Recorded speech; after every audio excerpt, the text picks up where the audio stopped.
Boa noite, telespectador. Está no ar TV Com Debate, informação inteligente nas noites da sua semana aqui na TV Com.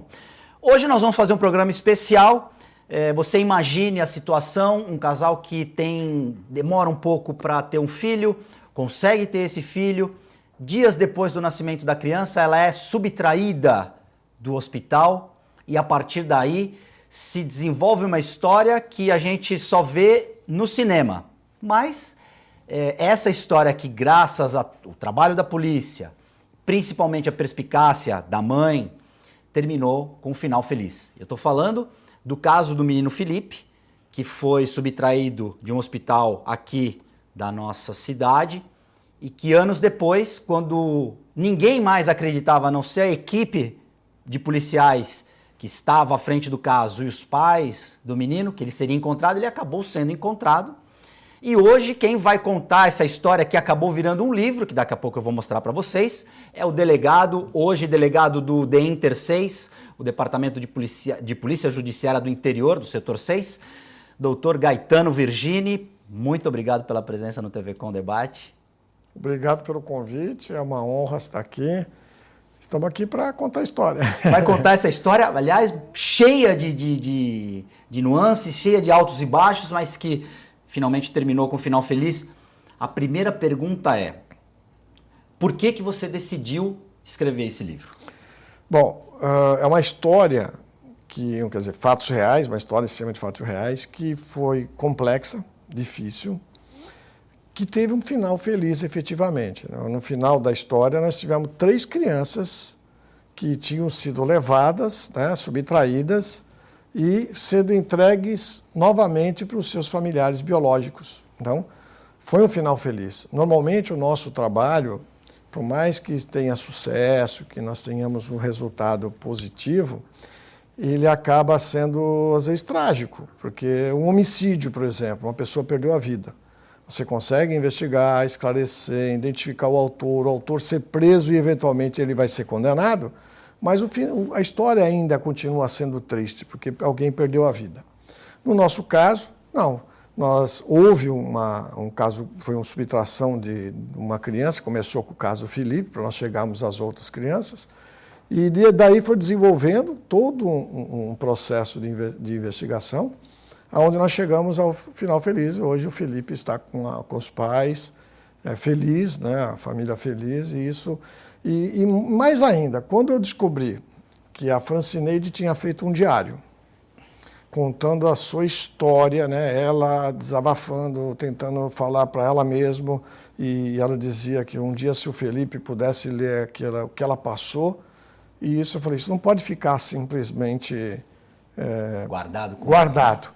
Mas nós tivemos aí 11 anos aí passado. Maturando, né? Então, O livro, eu confesso, eu li em 2 dias, a gente começa a ler, não para mais, não fica devendo a nenhum thriller hollywoodiano, vou repetir, Robert Langdon, Código da Vinci, porque é uma coisa, a gente está mostrando na capa do livro, é uma foto muito impactante, né? A foto do berço vazio, e aí o livro começa com uma cerimônia que vocês tinham, os policiais civis estavam sendo homenageados, também por conta do final do caso da filha do diretor da casa de custódia de Tremembé, que tinha sido libertada aqui por uma equipe liderada por você. O interessante era, porque eu contei, porque realmente foi isso, né? E nós estávamos felizes porque nós resgatamos uma pessoa que tinha sido sequestrada e estava no cativeiro no morro aqui da Nova Sintra. Então nós conseguimos resgatá-la, ela foi para a família, e o diretor do departamento, na época, o qual hoje eu dirijo, estava homenageando os policiais, nós e mais alguns outros. E quando chegou essa notícia de que tinham levado, né, na notícia chegou que tinham sequestrado, que geralmente as pessoas dizem que é o sequestro. E aí nós todos, a equipe foi para o hospital Guilherme Álvaro, para dar um início às investigações. Então, eu contei essa história porque realmente foi o desenrolar dos fatos, né? Então, nós estávamos, assim, emocionalmente motivados também. Todos os policiais estavam, porque nós tínhamos tido sucesso num caso gravíssimo. Tinha sido sequestrada por uma facção criminosa com o objetivo de conseguir benefício para presos que estavam na cadeia. Então foi um sucesso para a sociedade, para a polícia, né? E na sequência nós fomos começar a investigar o caso Felipe, que durou 2 anos e 9 meses aí. E aí, doutor, paralelo a isso, depois desse caso resolvido, muitos procedimentos foram revistos de segurança em hospitais, não digo só nesse hospital onde aconteceu. E como é que foi o primeiro contato com a ocorrência, como a gente escreve no jargão policial, e como o policial toma a investigação? Como é que foi? Foi a equipe para lá e vocês, a partir da conversa com os pais, é que começaram a traçar uma linha de investigação? Como é que foi esse começo? Nós fomos para o hospital e realmente foi uma cena bem triste, porque nós encontramos os pais ali em prantos, né, desesperados. Tanto a Francineide como o Francisco estavam desesperados. E começamos as perguntas básicas que são feitas, o horário, onde estavam, não estavam, quem são as pessoas, aquela básico, e já imediatamente conseguimos, com o auxílio do hospital, e deixar bem claro que o próprio hospital, o diretor clínico, o diretor da maternidade, todos eles estavam apoiando 100%. Nós conseguimos trazer um retratista, que é o Sidney, e ele já imediatamente conseguiu fazer um retrato falado com a testemunha que nós tínhamos da suspeita, que foi divulgado. Daí foi aquele burocracia que se é feito, o boletim de ocorrência. Começou exatamente sendo feito pela Delegacia da Mulher, né? Foi feito o boletim na Delegacia da Mulher, instaurado inquérito, e nós começamos iniciamos também a DIG, que eu trabalhava na Delegacia de Investigações Gerais, iniciamos as investigações. Foi solicitada uma perícia para que o perito dissesse a dinâmica do local, as possíveis rotas de fuga. Passamos a entrevistar as pessoas que trabalhavam naquele horário, que aí haviam muitas pessoas, o hospital é grande. E isso foi nos primeiros dias, né? Isso foi durante os dias. E começou a chegar as denúncias, né? Porque a imprensa divulgou. Começaram a vir denúncias de todo tipo. E nós íamos investigar. Todas as denúncias eram checadas? Todas eram checadas. E aí, só para a gente fazer uma volta ao telespectador entender. A Francineide estava num leito, tinha acabado de dar a luz ao Felipe, estava com mais uma gestante no quarto. Isso. E nesse momento apareceu a autora, né, que não se sabia quem era, com um jaleco branco. Foi do lado que a criança estava com ela, falou, mãe, vou levar o nenê para fazer um exame. Né, e ela, do raio-x, por quê? Porque o Felipe nasceu com uma clavícula quebrada. Então, para ela foi natural, e ela estava sonolenta.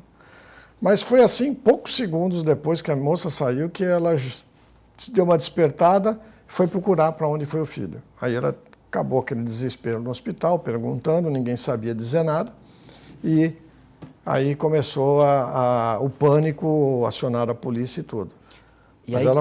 Como é que chegar numa situação dessa e começar por onde? Porque N possibilidades. O menino foi sequestrado, foi retirado. Para onde que ele vai? Ele vai ser levado para uma adoção? Vai ser levado para o exterior? Tanto que você no livro tem as linhas de investigação e são N.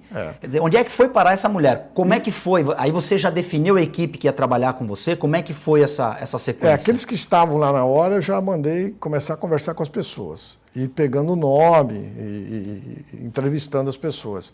Mas o que chocou no dia também, muito, e eu cito no livro, é que alguma pessoa, né, pode às vezes a pessoa estar bem intencionada, mas fala sem saber. Tem que tomar cuidado porque eles levam essas crianças para vender órgãos. Porque existe essa... A gente não pode dizer efetivamente que existe, porque nós não pegamos nenhum caso. Que todo mundo diz, eles vendem órgãos de criança, de pessoas, né? Mas nós não temos nenhum caso concreto para dizer que efetivamente ocorre. E aí o pai entrou mais em pânico. Imagine você saber imaginar que seu filho pode estar sendo extraído os órgãos do seu filho. Então, estava em pânico e com razão, né? Todos nós estaríamos.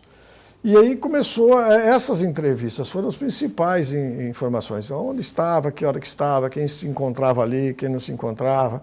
E aí você começa a descobrir as pessoas que estavam efetivamente trabalhando, que não estavam trabalhando, que estavam em outro lugar, estavam tomando café. Aí você começa a descobrir a realidade, né? E aí foi que eu te falei, começou a chegar as denúncias choviam as denúncias. Nós fomos aí verificar denúncias no Rio de Janeiro, que acabamos verificando que não era, 2 vezes para o Espírito Santo, Minas Gerais, Guarulhos, São Bernardo, Santo André, Peruíbe, Mongaguá, vários lugares, isso durante os 2 anos e 9 meses, né? Nós tivemos até um caso que é interessante. Uma pessoa tentou extorquir a Francineide. Eu cito bem por alto no livro, porque senão ficaria muito extenso, né? E ela me ligou no dia, falou, olha, a pessoa me ligou e colocava até uma criança chorando no fundo do áudio. E dizendo assim, olha, eu tô com o menino, se pagar R$3.000 eu devolvo ele. Aí, qualquer mãe, né? Sim. A esperança, meu filho. Encontramos. E nós tentamos prender essa pessoa, porque eu falei, olha, Francineide, não é verdade. A pessoa não vai levar essa criança do hospital para depois extorquir R$3.000 de você. Tá? Mas vamos fazer tudo para tentar identificar. Fizemos várias operações, tentamos prender, não conseguimos prender a pessoa, que era um desumano, né? Sim. Imagine você se aproveitando, era um aproveitador de fato. Em sequestros, extorsões mediante sequestros que existem, né? Que já existiram, que nós tivemos alguns na região no passado, tem os que a gente pode chamar os aproveitadores, que aproveitavam também para tirar dinheiro, não era o sequestrado, não era o sequestrador, mas ele se passava o sequestrador para tirar dinheiro da família também. Então, nós encontramos pessoas com esse naipe. E essa investigação eu comecei a escalar, como você perguntou, né? Uma das pessoas que de pronto assim que eu escolhi foi a Cristina Iga, né? Que é a investigadora, que tinha chegado há pouco tempo na delegacia, para que ela começasse a, vamos dizer assim, centralizar as informações. Então, porque eu não só cuidava desse caso, nós tínhamos uma delegacia, nós tínhamos vários casos que eram investigados simultaneamente. Então, ela seria a investigadora daquele caso que eu reportaria e cuidaria diretamente com ela. E aí começamos a reunir as informações. Todas as denúncias eram verificadas, catalogadas, guardadas, e quando chegava a mesma denúncia, nós já sabíamos que ela já tinha sido verificada, né? E esse caminho foi seguindo, né? Nós tivemos vários casos interessantes, né, que alguns eu cito no livro, e aqui eu quero fazer um parênteses exatamente, que nós estávamos falando, né? O tempo, né, a cronologia dos fatos foram mudadas, né? De propósito para que as pessoas não tenham sua intimidade violadas. Os nomes, todos eles foram trocados, são todos nomes fantasias, né? Exceto o dos policiais, da família, né, do Felipe, e da autora. Que é aquilo que saiu na imprensa está no livro. As outras pessoas que foram investigadas, que eventualmente não estão citando nome trocado, período trocado, que é para justamente não serem identificadas aí na sociedade, porque elas não merecem isso, né? Não tinham envolvimento nenhum, né? Agora, até que ponto alguma informação mascarada ou alguma informação imprecisa atrapalhou na investigação, principalmente com os funcionários do hospital? Para encobrir um outro problema, eles acabavam Isso. Nós não tivemos falando a vários verdade. casos. Funcionário que não estava trabalhando no dia, que aí mentiram. Aí você vai verificar, na verdade, ele estava escondendo uma falta no trabalho para ele estava mentindo, você percebia que estava mentindo, mas você descobria que não era envolvimento com o caso, mas sim com a falta no trabalho. Nós tivemos uma moça que pediu uma criança, de uma mãe que tinha tinha nascido um casal de gêmeos, né, gêmeos, ela queria um deles, que aí nós fomos descobrir que, na verdade, era uma pergunta... Porque a pessoa já tinha 5 filhos, o que vai querer dar? Daqui a pouco ela vai dar para alguém, então não tinha assim aquele dolo, né? É interessante. Crianças que foram abandonadas e que foram também dadas para pessoas, que nós fomos descobrir. Esses casos nós instaurávamos inquérito, né? As pessoas e davam encaminhamento, sem prisão, sem divulgação, né? Nenhuma dessas pessoas tiveram o seu nome, mesmo sendo instaurado inquérito, foi divulgado. Porque pessoas estavam bem intencionadas, aquelas que adotavam. Nós tivemos muita dificuldade nesses casos, era assim, nós tínhamos informação, chegamos no casal, a criança era realmente adotada, não era biologicamente daquela mãe, mas ela recebeu de uma pessoa X. Bom, aí nós tínhamos que verificar se efetivamente essa criança tinha sido dada ou tinha sido subtraída. Como é que nós ficaríamos sabendo que a criança foi adotada de forma irregular, mas nós precisamos comprovar.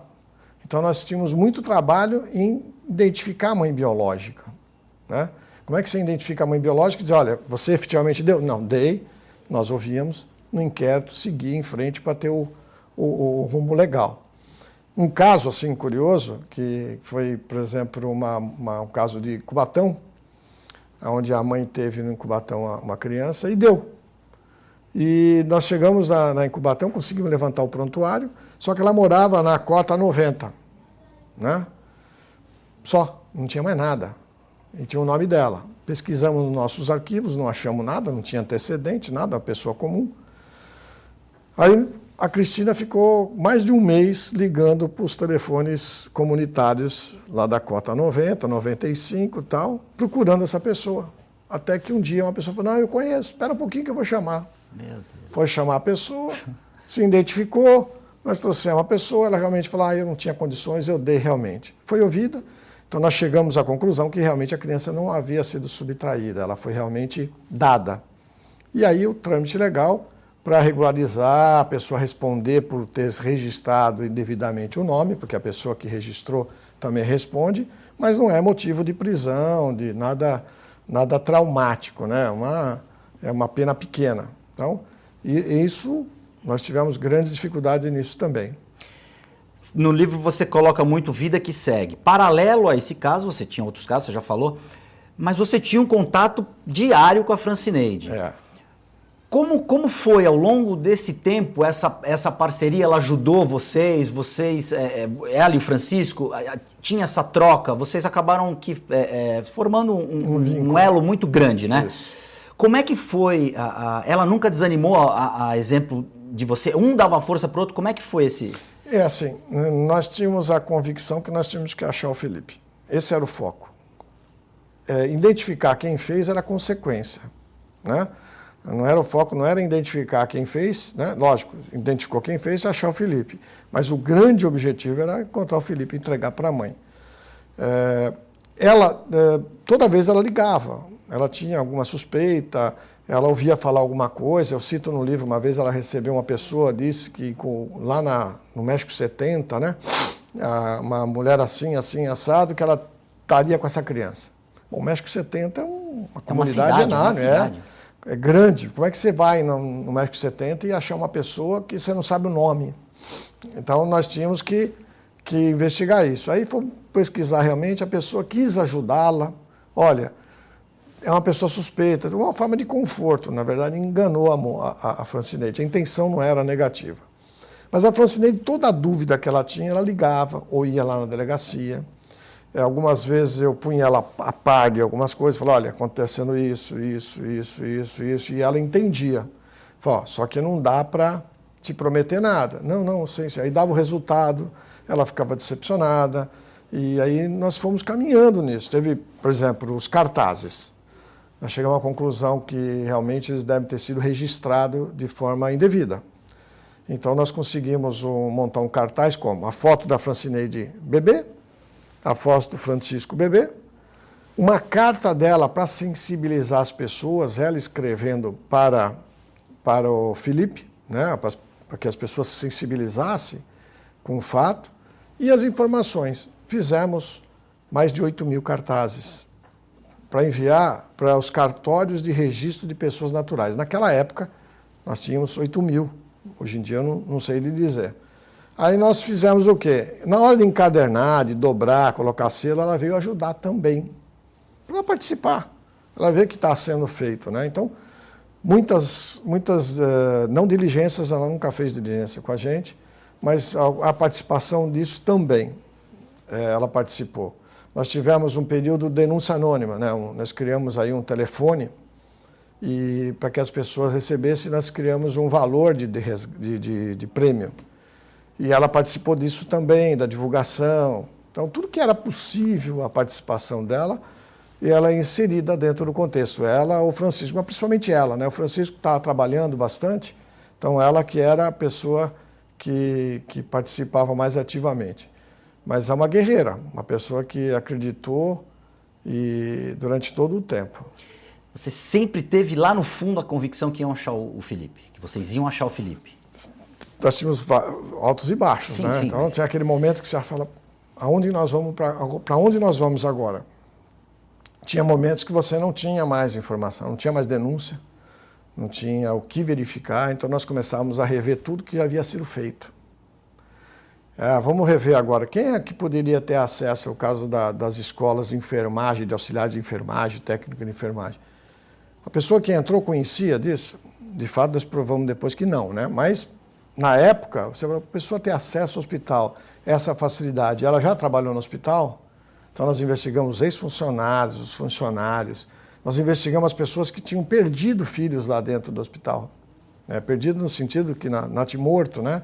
Ou que falecessem logo após ter nascido. Né? Essas pessoas também foram verificadas, né? Que o hospital nos ajudou, sem que elas soubessem, sem que incomodasse. Nós fomos verificar de forma bem discreta. Ex-funcionários, funcionários que estavam na ativa, escolas de enfermagens, estagiários. As pessoas foram sendo checadas, né? Quem que tinha aparência, quem tinha motivo para isso. Isso tudo levou bastante tempo, né? Algumas coisas ela não participou, ela não sabia disso, né? Nós falamos, estamos fazendo, não estamos desistindo. Então, quando parava, não tinha mais o que fazer, nós íamos rever o que havia sido feito. O que nós esquecemos aqui? Ia começar a rever novamente. Vamos ouvir novamente fulano? Porque aqui tem um detalhe que não está bem claro, que ficou um ponto. Quando veio aquele novo investigador, quer dizer, novo para a equipe, mas ele não é uma pessoa nova de idade também, é minha faixa etária. O Wagner e o Tércio, falei, olha, vamos fazer o seguinte, vocês vão rever tudo que nós já fizemos até agora. E ele começou a rever tudo de novo.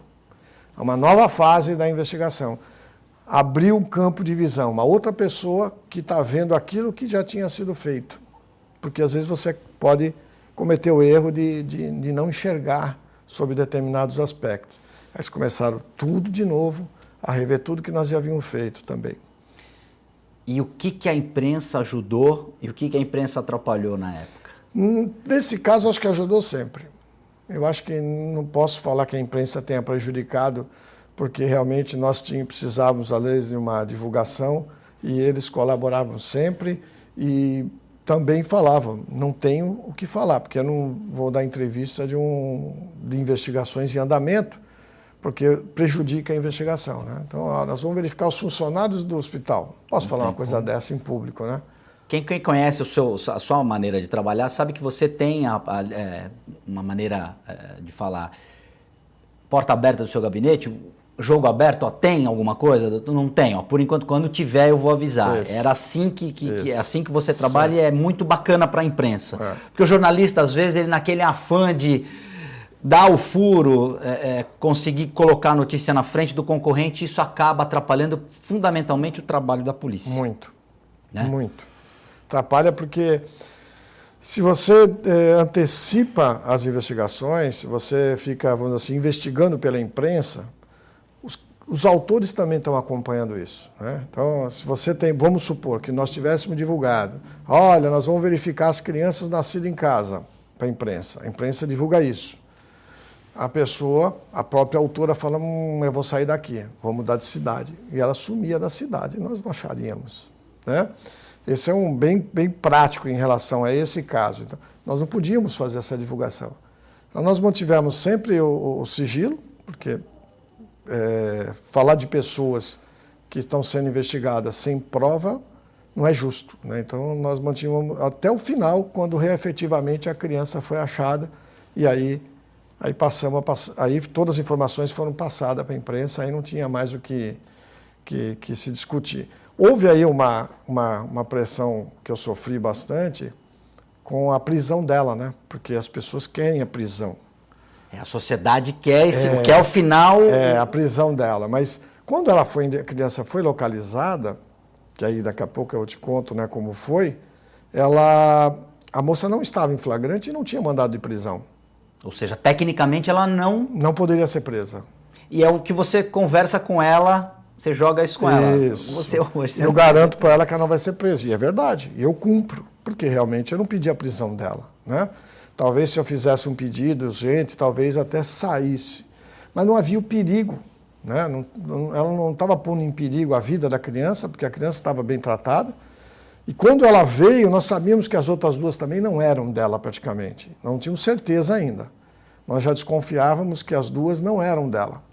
Nós não tínhamos a materialidade ainda. Então nós deixamos ela, porque ela cuidava bem das crianças, ela cuidava como filho, efetivamente.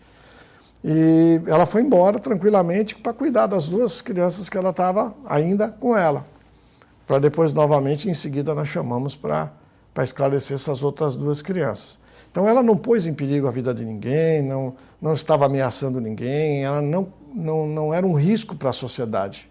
Ela cometeu um crime e ia responder por isso. Mas eu fui cobrado. Por que ela não está presa? Por que ela não está presa? Porque, tecnicamente, ela não está presa. Porque queriam que ela já saísse naquele primeiro momento já ficasse presa. Não, mas já se descobriu, já pegou a criança, é ela mesma. Só que a polícia tem que fazer tudo de acordo com a lei. Exatamente. Né? A sociedade clama por justiça, mas para a justiça acontecer, a polícia precisa fazer o trabalho bem feito. Precisa respeitar as regras. Porque do outro lado tem uma outra pessoa que merece todo o direito à defesa, teve um advogado constituído para se defender e acabou se provando realmente que, além do Felipe, as outras duas crianças... As outras também eram subtraídas. Vou ter que fazer um rápido intervalo, a entrevista está muito boa, mas já voltamos com o segundo bloco do TV Com Debate.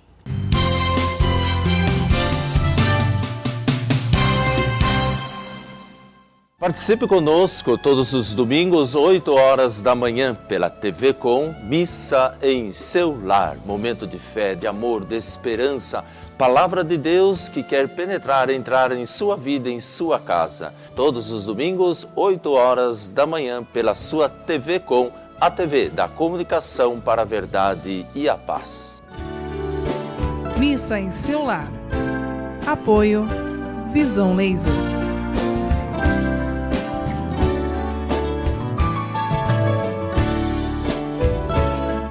Evolução. A evolução faz parte da história do Visão Laser.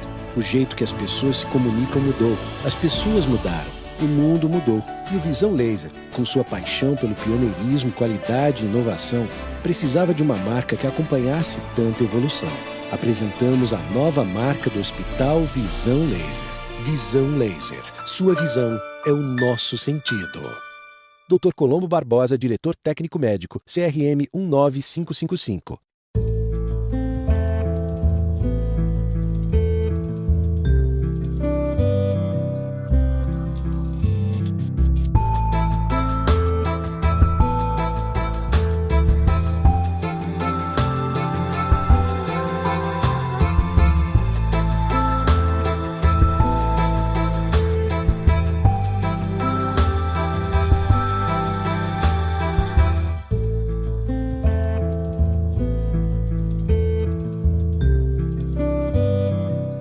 Olá, amigo, convido para acompanhar o programa Rotary na TV, edições inéditas todos os domingos às 10h30 da noite. A nossa reprise vai ao ar todas as segundas-feiras às 5h30 da tarde. Você é o nosso convidado, venha com a gente, um forte abraço, esperamos você.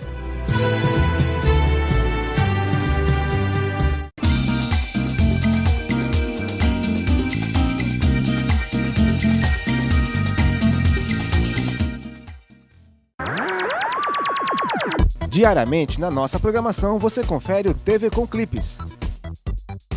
Dos grandes clássicos aos atuais. Então, fique ligado no TV Com Clipes. Eu sou branco, eu sou negra, como qualquer um que nasce pode ser. Eu sou musicista, arquiteto, eu sou professora, como qualquer um que tem vocação pode ser. Eu sou mãe, irmão, eu sou namorado, como qualquer um que ama pode ser. E também sou soro positivo, como qualquer um pode ser. Luta contra a AIDS. Previna-se, somos todos iguais.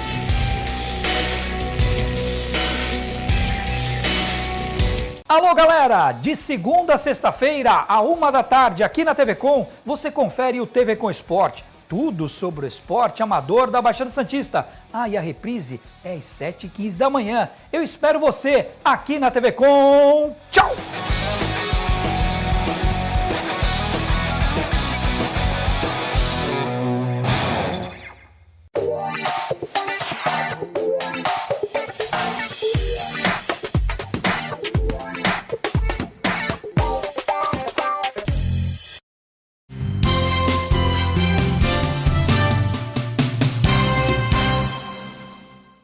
TV Com Debate já está de volta. No programa de hoje, um programa mais do que especial, nós recebemos aqui a presença do Dr. Gaetano Virgini, delegado do DEINTER 6, ele que escreve aqui e nos deu gentilmente o livro Em Busca de Felipe, uma investigação policial sem precedentes no Brasil. Realmente foi uma investigação sem precedentes com um final feliz. Você acha que o trabalho desenvolvido e agora colocado no livro serviu para melhorar acessos em hospitais, formas de se investigar esses casos? Realmente foi um caso atípico? Sim, com certeza, uma investigação que normalmente subtração de criança, ou subtração que não é um sequestro, né? Onde está exigindo uma coisa para tirar a vida, se não tira a vida da pessoa. O sequestro é assim, né? Você leva um familiar e fala, se você não pagar, eu mato. Então tem aquela emergência. Esse caso não, como é subtração, foi levada a criança, eu não tenho notícia, né, de alguma investigação que durou tanto tempo, 2 anos e 9 meses, e ainda encontrarmos 3 crianças subtraídas pela mesma pessoa, né, que ela estava ainda de poder das 3 crianças. No hospital, com certeza, no hospital que aconteceu, com certeza mudaram todas as regras, né, as pessoas ficaram, foi um outro momento, né, foi um divisor de águas, as pessoas realmente mudou a forma. E acredito que nos outros hospitais também, que passaram a verificar a possibilidade de acontecer, né. Infelizmente, nós temos uma cultura, né, de colocar o cadeado, né, colocar uma trava melhor quando a porta já foi arrombada. Isso é uma tendência nossa. As pessoas não têm aquela forma de prevenir, falar, pode acontecer? Então, vamos tomar as providências para que não aconteça. Então, eu acredito que sim. Alguns, os policiais que trabalharam nisso, nessa investigação, e outros que acompanharam, eu acredito que eles passaram a ver que é possível chegar a um resultado satisfatório em todas as investigações.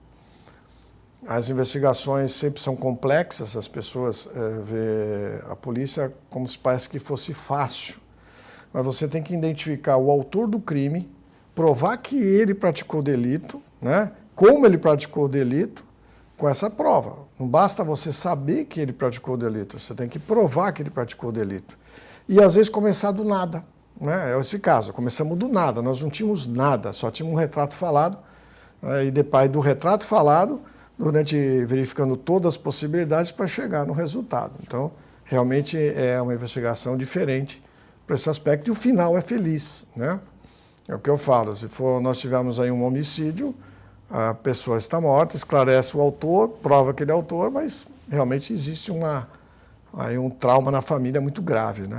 Passados quase 2 anos e 9 meses, como que vocês chegaram, como que a polícia chegou na autora, então, na pessoa que subtraiu a criança? O interessante disso na vida, né, nossa, na investigação, é que você vem aprendendo, né? O desenrolar das investigações, você começa a aprender o que já foi visto e o que não foi visto. E descobrimos que realmente a possibilidade de ter sido registrada de forma irregular. E que o encaminhamento disso é feito para o Ministério Público. Todas as pessoas que são declaradas como nascidas em casa, vai o procedimento para o Ministério Público. Então, fizemos um ofício para todos os Ministérios Públicos, Ministério Público do Estado, né? Eram 300 e poucas comarcas, pedindo informações com as características de crianças que haviam nascido em casa no período X do sexo masculino, né? E aí o Ministério Público passou a enviar para nós, né? Aí começou um processo de filtragem, né? Fomos eliminando as pessoas que eram, de repente, nipônica, negra, e começamos a filtrar. E nessas filtragens chegamos à informação no dia, porque foram feitas várias verificações antes de chegar nessa, né? Tinha lá uma pessoa suspeita com uma criança, ia fazer a verificação. Nessas oportunidades nós achamos também adoções irregulares, né? Nós tínhamos pacote assim de crianças nascidas em casa no Pontal do Paranapanema, né, onde tem os assentamentos. Mas lá é muito comum nascer no assentamento. E outras regiões também do estado, né, nós recebemos. E depois de fazer diversas visitas né, para tirar dúvida, identificar crianças adotadas de forma irregular, teve essa pessoa que era suspeita, que a Cristina chamou a atenção. Falou, ó, temos aqui uma que bate as características, né? Eu falei, então vai lá. Aí foi ela, o Wagner e o Tércio.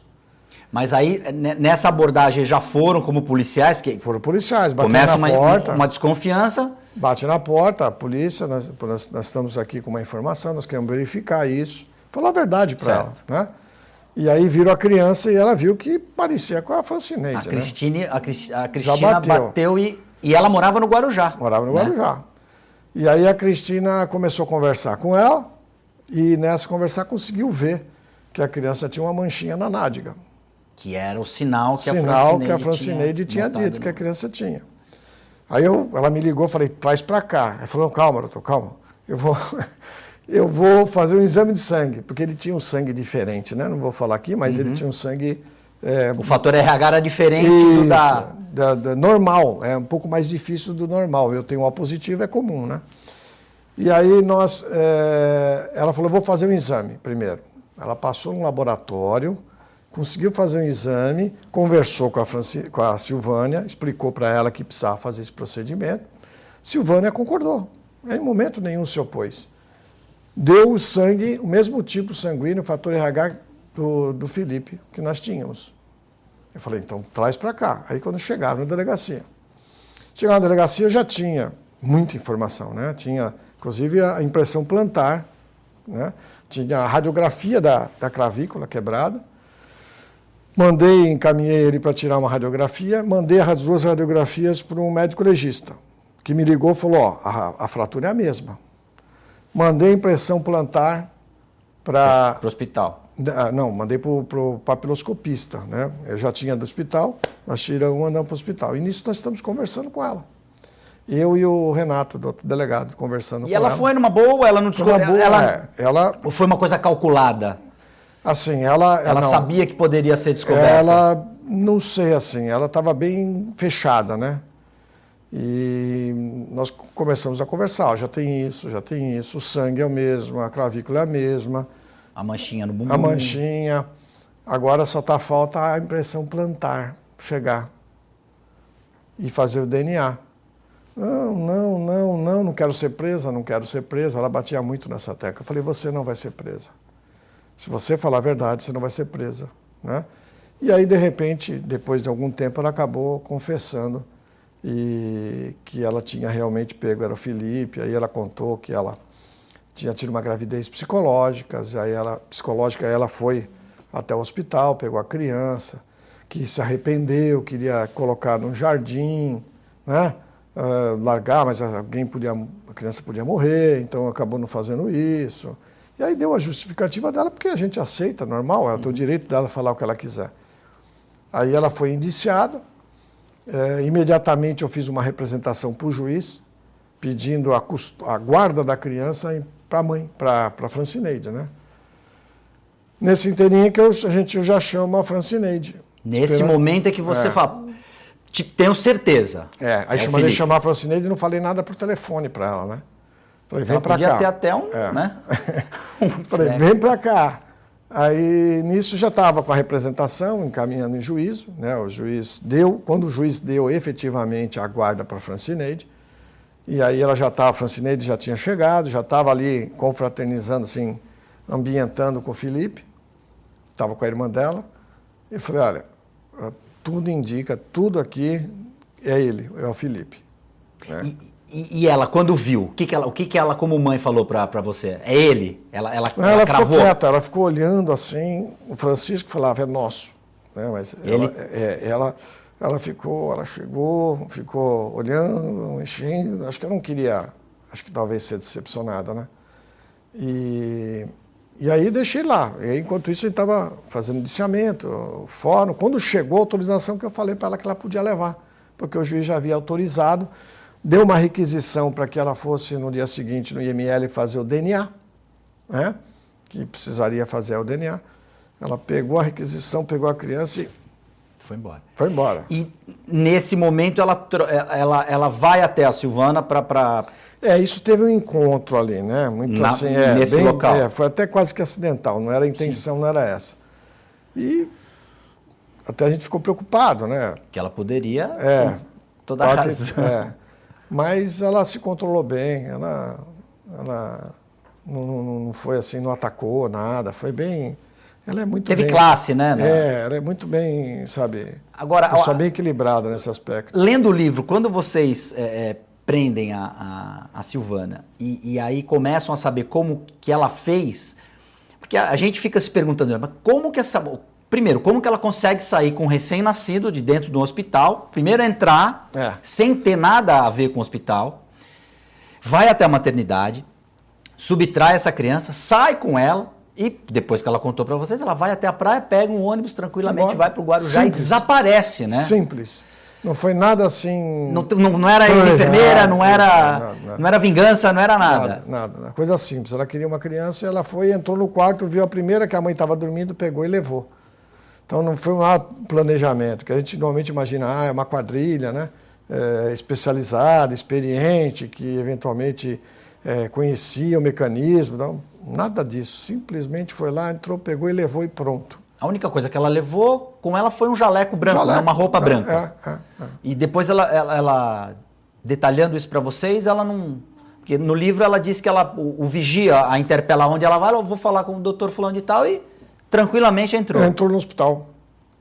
Bem simples, né? A gente às vezes tem tendência de complicar, né? De achar que tem um plano mirabolante por trás. E às vezes as coisas são mais simples do que parece. Só que você tem que verificar tudo, né? A simplicidade fica às vezes descartada se você não prestar atenção, né? E aí o próprio policial e a gente vendo a coisa, não, isso é muito óbvio, né? Ele não faria isso. Tem que acreditar. Tem que acreditar. Não podemos medir a nossa régua com a régua das pessoas, né? Quer dizer, não é o que eu penso, é o que o outro está pensando. As pessoas são diferentes. E o policial tem que ter essa percepção. Policial e outras carreiras também. As pessoas são bem diferentes e são capazes de fazer coisas que você não imagina. Por quê? Porque você não vive o mundo dela. Você não viveu o mundo dela para saber o que ela é capaz. Então, na polícia, o policial, o investigador, quem trabalha na polícia civil principalmente, e até na polícia militar, ele tem que entender assim, tem que estar aberto a possibilidades. Né? Ter persistência para chegar no resultado. Tem que pensar com a cabeça daquele eventual elemento que está investigando. Então, mas é exatamente isso que eu estou querendo dizer. Não pensar, porque você não sabe como é que ele pensa. Não pensar como ele. Não pensar como ninguém. Tudo é possível. Se eu passar a pensar pelo que eu faria... Jamais teria chegado nela. Não teria chegado. Se eu pensar, tentar imaginar como ela pensar, sempre vai estar limitado ao meu mundo, né? Às minhas limitações. Porque eu nunca vou estar na cabeça de ninguém. Né? A pensar como um criminoso. Eu não vou conseguir pensar como um criminoso, porque o criminoso tem um mundo completamente diferente. Ele viveu a vida dele diferente da minha. Os valores são diferentes. Os valores são diferentes. Tudo é diferente. Então, o momento é diferente que ele praticou o delito, né? Então é difícil, mas eu tenho que estar aberto a qualquer possibilidade. As pessoas dizem, mas será que ele... Pode ser. Será? Pode ser, não sei. Às vezes a imprensa vem muito disso. O que você acha que ele fez isso? Eu falo, não sei, pode ser. Pode ser. A possibilidade existe. Agora, eu só vou conseguir ter certeza, como aconteceu, quando eu conseguir provar. Né? Quando eu chegar naquele ponto. Por isso que eu digo, o policial tem que estar aberto a possibilidades. Né? Nós, na verdade, a vida inteira temos que estar aberto a possibilidades. Quando você imagina, isso não é possível, você já se limitou. Você criou um limite para você, daqui não é possível. Quando você estabelece é possível, você abriu uma porta para tudo. Né? Você já psicologicamente já se coloca aberto à possibilidade, a entender as pessoas, a entender do que está falando, ouvir, né? Nós temos muita dificuldade, às vezes, para ouvir as pessoas, né? A gente gosta mais de falar do que ouvir. Exatamente. E aí, quando você ouve, você aprende muita coisa com as pessoas. Doutor Caetano, o que esse caso te ensinou? Profissionalmente, pessoalmente, você como pai que tinha... Você, acredito que tenha se colocado várias vezes no lugar dos pais. Com certeza, né? O tempo todo a gente se coloca, né? A gente coloca e vê o sofrimento da pessoa, né? Olha, eu aprendi muito. Dizer que eu não aprendi muito. Aprendi justamente acreditar nessas possibilidades. Aprendi a fortalecer a persistência, que às vezes alguns familiares me dizem que eu sou teimoso, né? Que eu sou chato, sou teimoso. Que eu quero não é que eu quero ter razão, é que eu gosto de chegar a um resultado. E me frustra quando eu não chego. Né? Quando eu não consigo chegar no resultado, chegar no final, eu tenho frustração, me sinto frustrado porque eu não cheguei no final.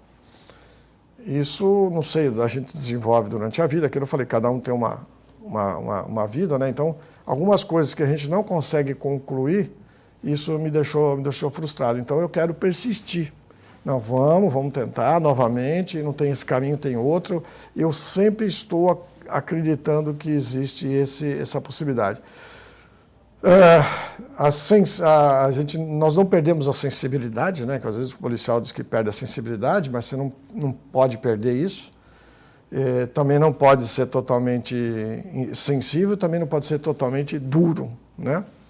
Você tem que enxergar as pessoas como seres humanos, né? Como nós somos.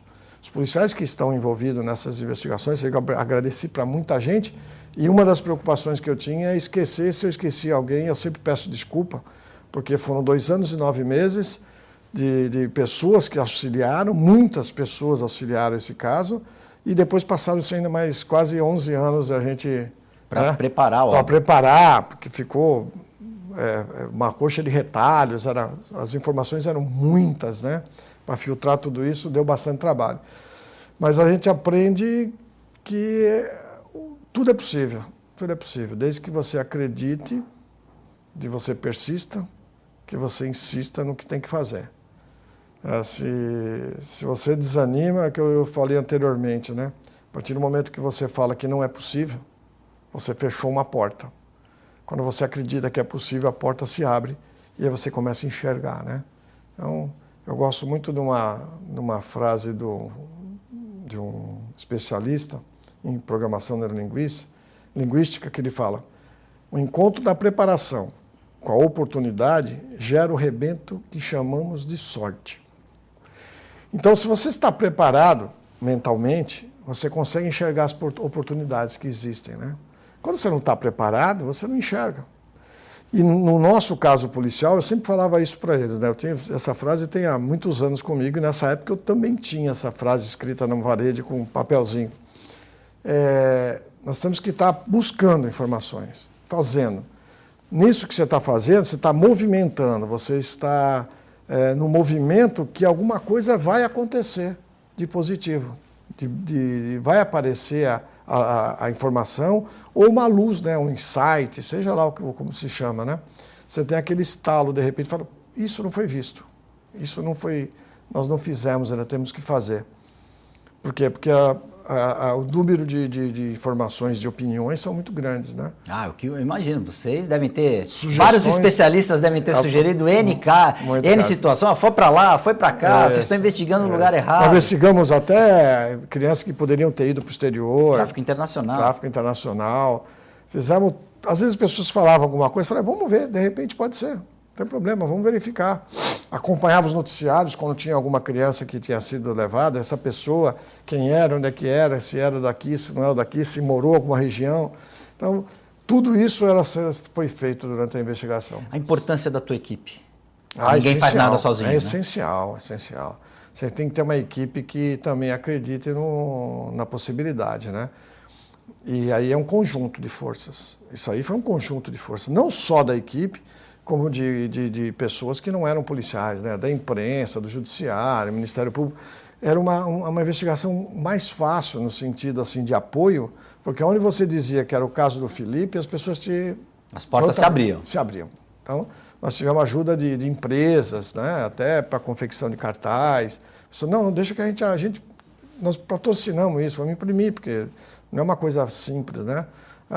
Então, tudo que falava que era investigação no Felipe, as pessoas ajudavam. Então, nesse aspecto, nós tivemos facilidade E eu agradeço a todos, não é? Porque em nome da família, em nome da polícia, em nome de todos, né? Porque é difícil se agradecer. Na época eu já tinha feito agradecimento, sim, mas sempre é bom, né? Agradecer. Você, em função desse caso, faz palestra motivacional para empresas, para a própria polícia? Você, dentro do departamento, você usa esse caso como um caso motivador? Gente, vamos acreditar porque dá certo. Não uso não. Não uso não. Eu acho que assim, parece propaganda pessoal, né? Então, não quero propaganda nesse aspecto, né? Eu mostro para os policiais que realmente é possível, insisto.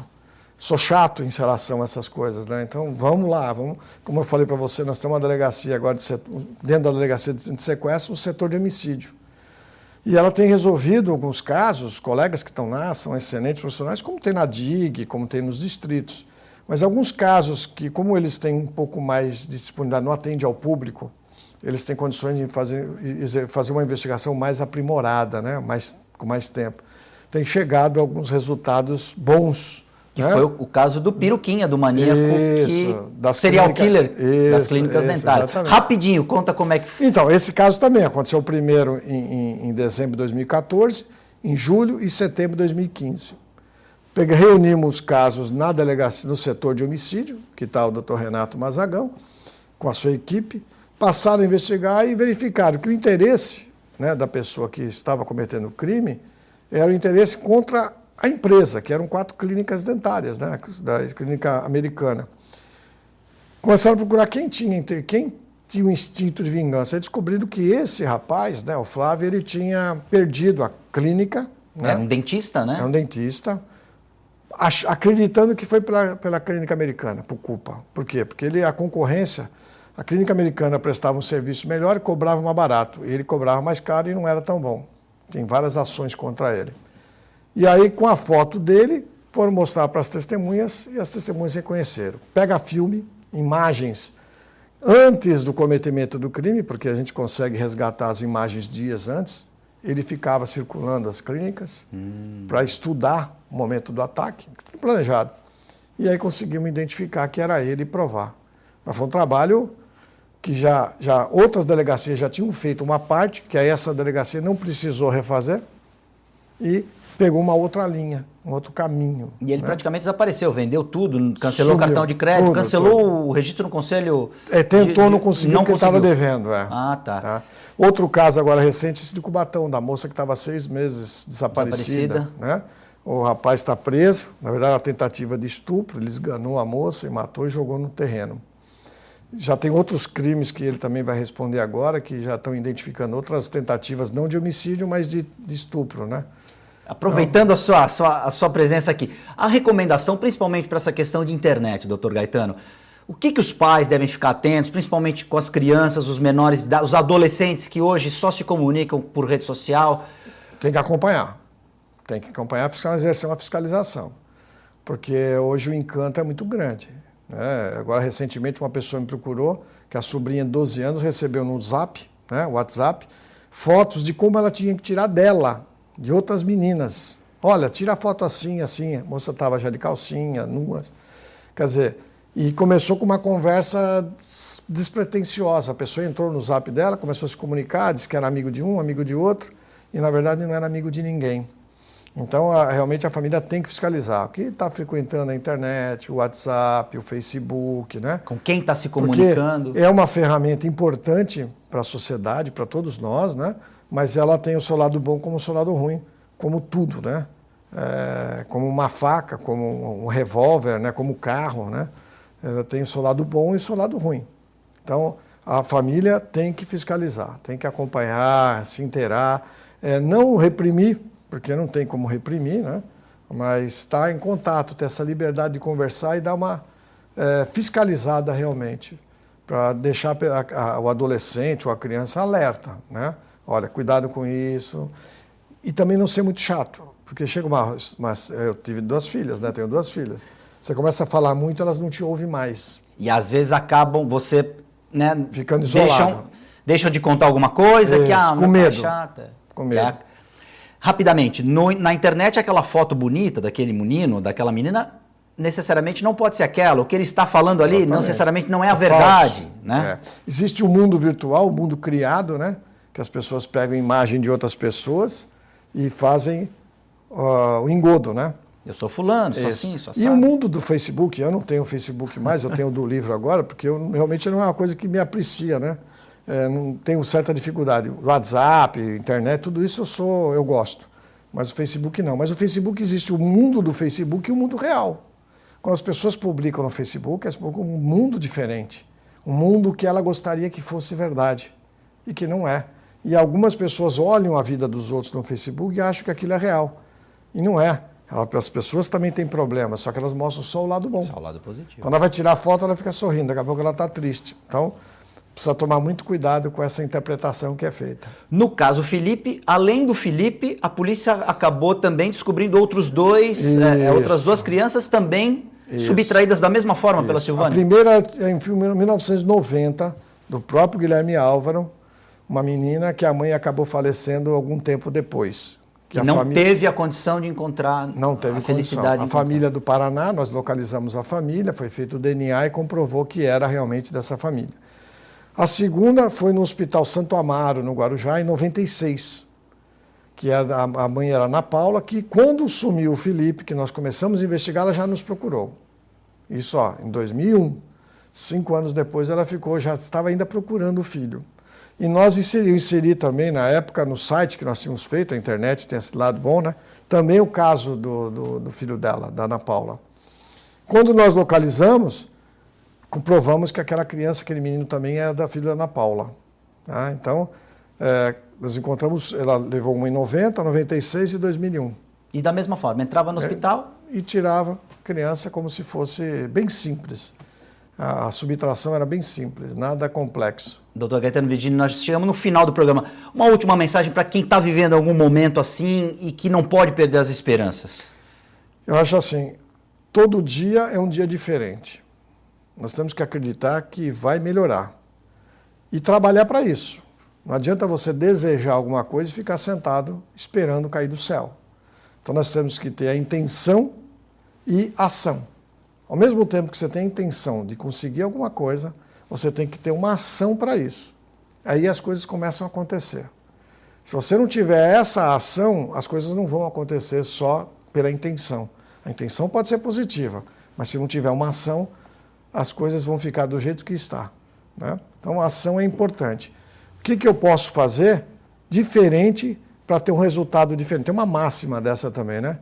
Se eu quero uma coisa diferente, eu tenho que fazer diferente. Se eu continuar fazendo do jeito que eu estou fazendo, eu vou continuar tendo o mesmo resultado. Então, para mudar o resultado, eu tenho que fazer diferente. Então, essa que é uma mensagem interessante. Queria agradecer demais a sua presença. Vou mostrar de novo o livro Em Busca de Felipe, uma investigação policial sem precedentes no Brasil. Página Oculta, é editora. O delegado Gaetano Virgínio, você está vendo aí no seu vídeo. À venda em todas as livrarias. Muito boa leitura. Fácil de ler, você começa a ler e não para, só para quando você descobre, apesar de todo mundo saber o resultado, mas eu fiquei preso à leitura até o final. Doutor Gaetano Virgínio, mais uma vez, muito obrigado. Obrigado sempre pelo convite. Deixo o convite aqui para que o senhor volte mais vezes, tá bom, para a gente falar dos nossos problemas e das nossas soluções. Tá, com certeza. Muito obrigado. Telespectador amigo do TV Com Debate, a gente fica por aqui, nós voltamos amanhã.